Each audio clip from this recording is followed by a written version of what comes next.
longer. She stayed away longer. So, this is the first poem in Atticus's collection, LVOE. Except it's not. I tricked you. This is actually a poem by widely celebrated poet Gertrude Stein. And yet it could kind of pass for an Atticus poem, don't you think? Or at least an Insta poem. So while this is a video about Atticus, this is also a video about Stein's poem here because it's been on my mind for months now.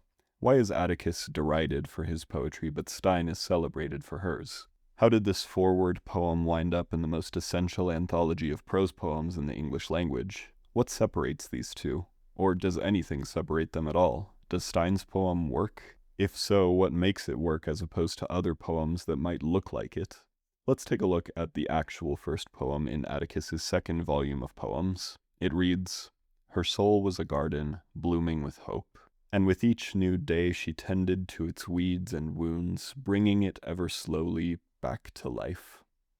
If you've been watching my videos for a long time, you probably don't need me to tell you why this is bad, but I'll break it down anyway. To Atticus's credit, he does employ a metaphor here, her soul was a garden, but he doesn't do anything unique or interesting with that metaphor. In fact, before we really get into the weeds here, pun intended, let me list for you all of Atticus's favorite symbols as contained in this book. Flowers, mirrors, the sky and stars, music and song, fire, light and dark, and scars. Do you notice anything about these symbols? Well, if you're a fan of poetry, you might understand that these symbols pop up all the time in literature, and in poetry especially. And don't get me wrong, I'm not saying you can't write a poem about flowers, but because so many poets have written about flowers before, you're going to have to ask yourself what differentiates your flower poem from every other flower poem in existence. That, ultimately, is one of the purposes of literature, no? To say something, to convey a feeling in a way no one's ever done it before. Presumably, if you're a poet, you have something to say. Your job is to get people to listen. The more uniquely you can express yourself, the more likely you are to have listeners. This is why I often, in my videos, advise poets to include specific details in their poems, whether autobiographical, metaphorical, symbolic, whatever. In the case of Atticus's poem here, if we knew anything about this focal woman, that would add so much more to the poem. But as it stands, we don't. And so the poem just comes off as intangible and ungraspable, and not in a good way. It's just boring. With nothing to latch onto, it comes and goes, and that was pretty much the case for every poem in this collection. I think more than any other book I've ever read before, the words in this book just completely fly through me. They don't affect me or resonate at all. There's nothing of weight. And I'm sorry, I don't mean to knock anyone who might like Atticus, I truly don't. If you like his stuff, more power to you. I just hope I can make myself clear in expressing my opinions on his work here. And let's face it, I'm certainly not the first one to make these points about Atticus. I pretty much knew I wasn't going to like this collection going into it. And don't worry, we're going to tear into the work here. But knowing the collection would be bad, my goal ahead of reading it was to look for anything that would surprise me. And did anything surprise me? Well, sort of. But before we move on, I want to talk about AI for a second. I'll be touching on it briefly in this video, and if you're plugged into the writing world at all, you know what a plague it is. With companies constantly trying to replace writers with AI, artistic identity is more important than ever, which is exactly why I wanted to partner with today's sponsor, Ellipsis. Ellipsis is a free writing software and an LGBTQ+ founded service made by writers for writers. Unlike most writing software you're likely familiar with, Ellipsis has no AI assistance, and just as the privacy policy states, the software does not share your information, nor does it comb through your writing to train any LLM, unlike other word processors out there. Ellipsis has a monthly newsletter, human-made templates for your convenience, and a Discord server where you can find collaborators and accountability partners. The draw of Ellipsis, besides its pro-human stance, is the emphasis on collaboration. It is so easy to comment on your writing buddy's work, and vice versa. With updates and improvements rolling out all the time, there's no better moment to get on board. You can use the QR code on screen or my link down below, ellipsis.app/rd, to join Ellipsis today completely for free. Thanks so much to Ellipsis for sponsoring this video. Now, back to it. Let's start with this. Going back to our first poem, just look at its opening. Her soul was a garden. Atticus uses this construction to open his poems all the time. Here is a list of each of these openings along with their respective page numbers. Her soul was a garden. Some days she was the flower. Her life was a tapestry. She was my muse. My love for her was forever a constellation. Her heart was her guide. Her tears were a river. Love is a key. Love is the alchemy of life. Love is the art of accepting a person. Love was the music that brought harmony to our lives. Love was a spring breeze. Love is the linger of flowers in the air. Love is the poetry of souls. Love is a language. Poetry is my refuge. Their young love was a kaleidoscope. The universe was a mystery to us. All nature is a reflection of our souls. I am the storm. She was light in the darkness. All art is a mirror. My heart is a meadow. I am little pieces. Hope is a flame. Art is a language of the soul. The sunset was a canvas. Love is a fire that consumes the soul. The world around us is a perfect reflection. My heart is a wild and fragile thing. My body is a temple. This moment is the only truth. We are all anxious time travelers. My soul is a garden. Nature is God's muse. Nature is the canvas. Wait a minute, you guys. I think Chapel Roan plagiarized Atticus. Also, seriously, using My Soul is a Garden when the first poem in the collection opens with Her Soul was a Garden? Come on, man, have you no shame? If that list felt boring to sit and listen to, just imagine how it feels going from poem to poem with that same X was Y opening over and over again. And I even left off some examples that weren't strictly metaphorical or opened with X was not Y instead. Though I will say, in a more competent collection, I honestly think poems that open with X was Y over and over again could totally work, so long as the execution was on point. For example, in Reader I by Corey Van Landingham, a huge chunk of the poems are all titled Reader I, and yet they all work in concert, despite that repetitious opening. It helps that there are some other poems spliced in, but in any case the progression is on point. Atticus's collection, on the other hand, is a prime example of how repetition can make the reader numb when there's nothing more to it. There was a poem that I felt had at least one passable simile, and I was going to show it here and comment on it, but I literally had nothing else to say besides that, so I felt like it wouldn't even be worth it. But the simile, if you were wondering, was "Memories cling to me like ivy." It's certainly not a masterpiece, but it's a step above most of Atticus's figurative language. Let's instead take a look at this piece, as I feel it's representative of the body of Atticus's work. The sun set behind her, casting a long shadow into her past, but she didn't look back, not anymore. She walked only forward, on toward the light, away from the darkness of an old life, and on into the coming of a new day. So I feel this represents Atticus's work for, above all, its genericness. This poem could be about any woman, and again, maybe that's supposed to be the appeal, that anyone can slot themselves into the poem, but that's not really why I engage with poetry in the first place. I don't want poetry to be a self-insert opportunity. I engage with poetry to understand things from another person's perspective, and keep that in mind. We're going to talk more about that a little later. One thing that would help a lot of these poems would be titles. I think under the right circumstances, it's absolutely fine for a poem to be titleless. Or, if we think back to Reader I, it's even fine for poems to share titles. But in a poem with a shared title, whatever line comes after the title had better be really good. And the same goes for poems without titles. If there's no title, the opening line had better really take your head off. In Atticus's case, with so many of his poems feeling so samey, titles could help set them apart, giving a new and unique context to each piece, especially in those pieces with recycled imagery and big ideas. Let me give you an example. I'm going to read this poem by Gertrude Stein, and I want you to try to guess its title. A white egg and a colored pan and a cabbage showing settlement, a constant increase. A cold in a nose, a single cold nose makes an excuse. Two are more necessary. All the goods are stolen, all the blisters are in the cup. Cooking, cooking is the recognition between sudden and nearly sudden, very little, and all large holes. A real pint, one that is open and closed and in the middle, is so bad. Tender colds, seen eye holders, all work, the best of change, the meaning, the dark red. All this and bitten, really bitten. Guessing again, and golfing again, and the best men, the very best men. It's okay if you don't understand this poem. I will readily admit that I certainly don't understand it all, but now let me tell you this poem is titled Milk, and let me ask you, does that title recontextualize anything for you? Again, it's okay if that title adds nothing for you. Stein's poems can seem pretty absurdist, but if this helps, put your mind in the gutter for a bit and reread the poem. Anyhow, going back to Atticus, with the poems being titleless, I actually wondered if I was supposed to read them all as a conglomerate. The book is broken into self-described chapters, so I thought that maybe instead of standing on their own, each piece was actually meant to be working together as whole sections. But even if that was the intended structure, that doesn't really work either. Too many of the poems feel like non sequiturs given the poems that preceded them. Then again, the poems are generic enough that such a reading could potentially be passable, but that genericness still serves as a weakness in that case because it doesn't feel like there's any actual through line in the content. Here, let me show you what I think was the best poem in the collection. On page 68, and thank goodness this one didn't come just one page sooner, we have this piece. We lay in the tall grass, chasing clouds across the sky, swimming through those gentle blues as little fish do in their silver seas. We had no place to go but each other's minds, and so we danced in them together, up through our dreams, laughing at the silly things we saw.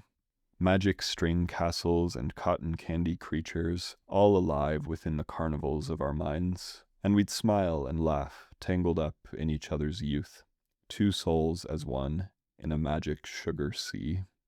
Okay, so in all honesty, it absolutely shocks me that Atticus actually uses some specific, concrete imagery here. I grew so accustomed to Atticus's style by this point in the book that I was surprised to see him actually describe the things seen in the clouds rather than just saying the silly things we saw and leaving it at that.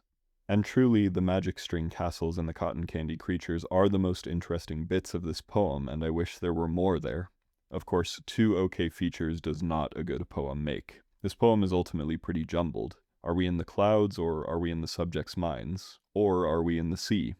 And it's fine to use multiple metaphors in a poem, but there should be a clear division and or progression of those metaphors. In Atticus's case here, given his experience, I think perhaps he should have just chosen one metaphor and stuck to it. Or alternatively, make the poem more narrative-driven and more surrealist. If the couple literally goes up into the clouds, say so. If they literally find castles and creatures, say so. That would be fun, interesting, and straightforward. Let's move on. There's this piece that reads, "Don't keep the words caged inside you. They are free things with wings, you see. Wild creatures that if kept inside too long will rattle against the cage, trying to escape. Instead, let them soar away from you, let them fly, and spread their wings into the sun. For only once you've let them free, can your caged soul too find its wings." So this one caught my eye because its language had me wondering if it was supposed to be in dialogue with Maya Angelou's poem Caged Bird. If you're unfamiliar, here it is. "A free bird leaps on the back of the wind and floats downstream till the current ends and dips his wing in the orange sun rays and dares to claim the sky. But a bird that stalks down his narrow cage can seldom see through his bars of rage. His wings are clipped and his feet are tied, so he opens his throat to sing. The caged bird sings with a fearful trill of things unknown but longed for still, and his tune is heard on the distant hill, for the caged bird sings of freedom. The free bird thinks of another breeze, and the trade winds soft through the sighing trees, and the fat worms waiting on a dawn-bright lawn, and he names the sky his own.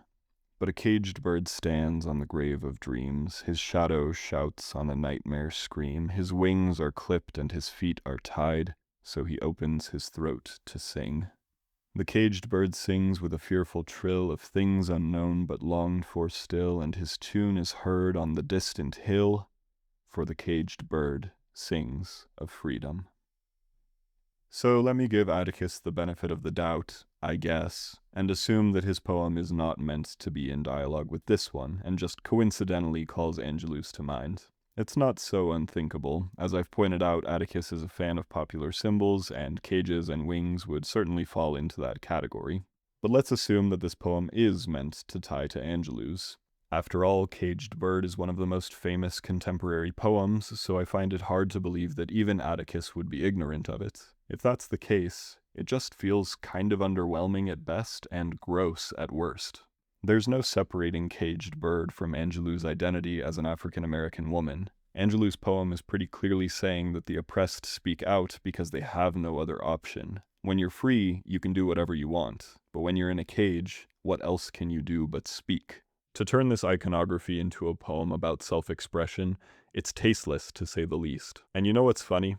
If this poem were less generic, it might not draw the comparison in the first place. If Atticus had crafted a unique identity for this poem, it could have stood all on its own, but none of the poems stand on their own.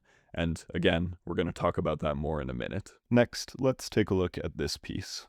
Nature is God's muse, allowing poets and artists to simply observe the world unfolding around them and paint the truth of what they see. So the phrasing on this one is confusing. Nature is God's muse, but God created nature. What he means is that nature is our muse that God has given us, right?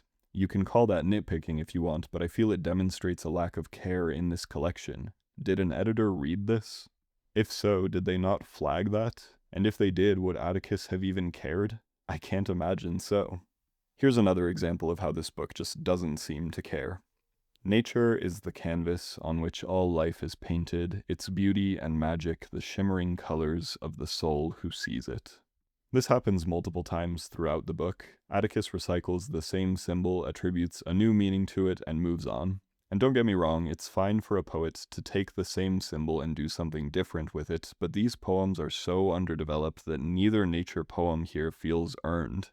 It's like the poet doesn't actually know what to say about these things at all. Does the poet have any fundamental worldview? This is what I've been wanting to talk about.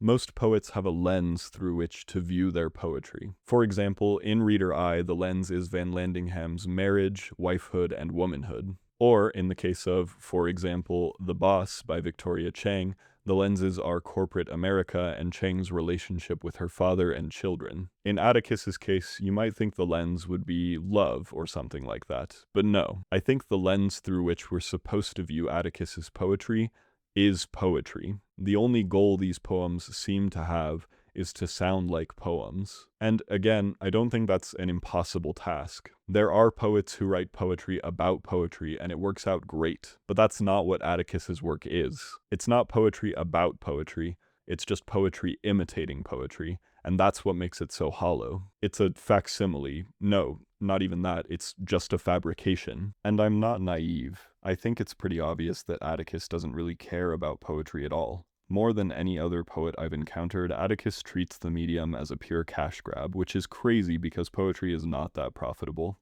But with the rise of insta-poetry, he managed to be in the right place at the right time.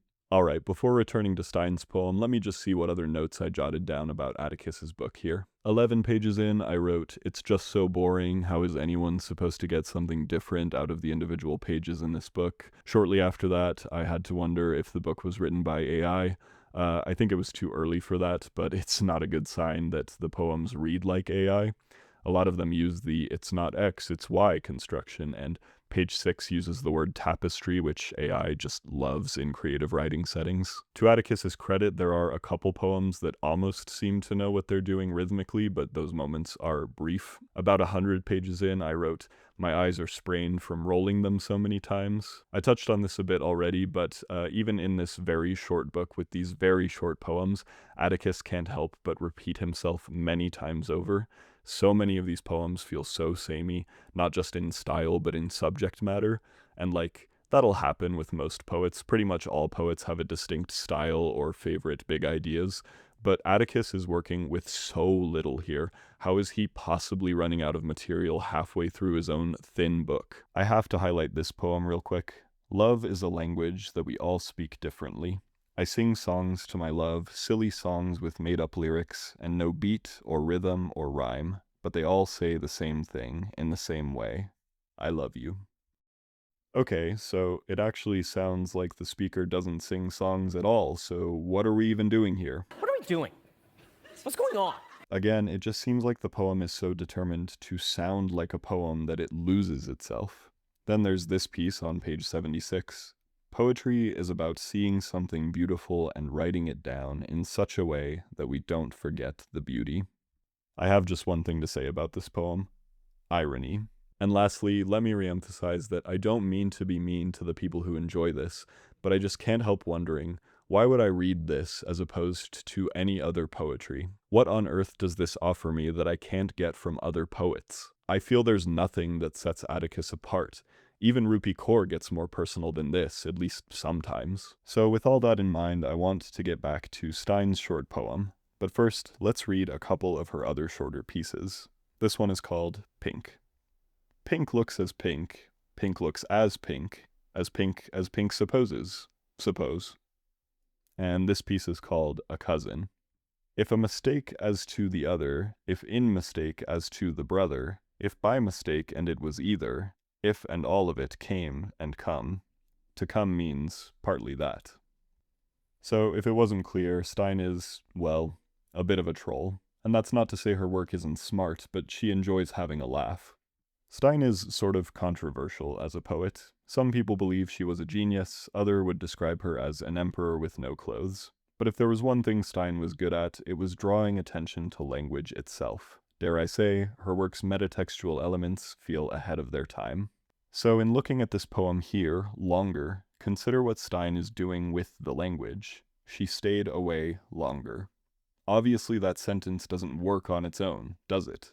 Longer than what? Does the poem mean to say that she stayed away longer than someone else did, or longer than she already had? And that's to say nothing of what our subject is staying away from. A place, a person, and why? There are so many possible answers to these questions. Stein is being generic here, but very intentionally, as a means to get the reader thinking about language, distance, and perhaps even gender roles and relationship dynamics. It's in the multiplicity of interpretations where the poem flourishes. But if I can be honest with you all, I don't love this piece. I like a lot of Stein's stuff, but this one certainly is not in my favorites. While it does offer multiple interpretations, it really doesn't provoke that much thought in me. Sure, I think it's significant that she is the pronoun Stein used, but even still, how much is really operating under the hood here? That said, it's totally fine if you disagree with me. I always love hearing people's thoughts on Stein. But also, as I'm editing this video, I'm realizing that I'm sort of contradicting myself. I say that this poem doesn't provoke that much thought on me, but it's been on my mind for so long, more than anything though because of the sheer audacity of the piece. I feel like this is the kind of poem that only Gertrude Stein could get away with, and maybe like, I don't know, William Carlos Williams. But again, I'll be interested to hear all of your thoughts. And so I turn the question over to you. What do you think of Stein's poem here? What do you think of her poetry at large? What did you think of Atticus's poetry? What did you think of all my thoughts I presented here? Please, tell me everything. If you like what I do here and want to support, consider donating to me on Patreon. For just $3 a month, you can see videos early, hear about the books I'm reading each month, and join the community Discord. We do open mics and prompts in there. It's a lot of fun. Our first prompt of May was to write a poem with the theme of backwards, whether a palindrome, a reverse narrative, or a reversed version of an existing text. It was a lot of fun. You're seeing my patrons' names on screen right now, and I truly can't thank them enough. They make this all possible. To support the channel in other important ways, please do all the things the algorithm likes: liking, commenting, subscribing, hyping, singing songs that aren't really songs, that sort of thing. You can follow me on my socials if you want, but no matter what, keep reading, keep writing, and ultimately keep in mind, this is a rough draft. And for sticking around till the end of the video, have a writing prompt. Today, I want you to take one of Atticus's favorite symbols: flowers, mirrors, the sky and stars, music and song, fire, light and dark, and scars. But I want you to try taking it in a new and unique direction. You might consider a specific memory that you've had with one of these symbols, something entirely unique to you. For example, do you have a story or experience with fire or with a particular kind of flower? The more specific you can get, the better. You might also consider taking the symbol and subverting it. For example, comparing a person to a flower in a negative way. That might be a basic route to go down, but you could still certainly make it unique. So the time is yours now. Get to writing.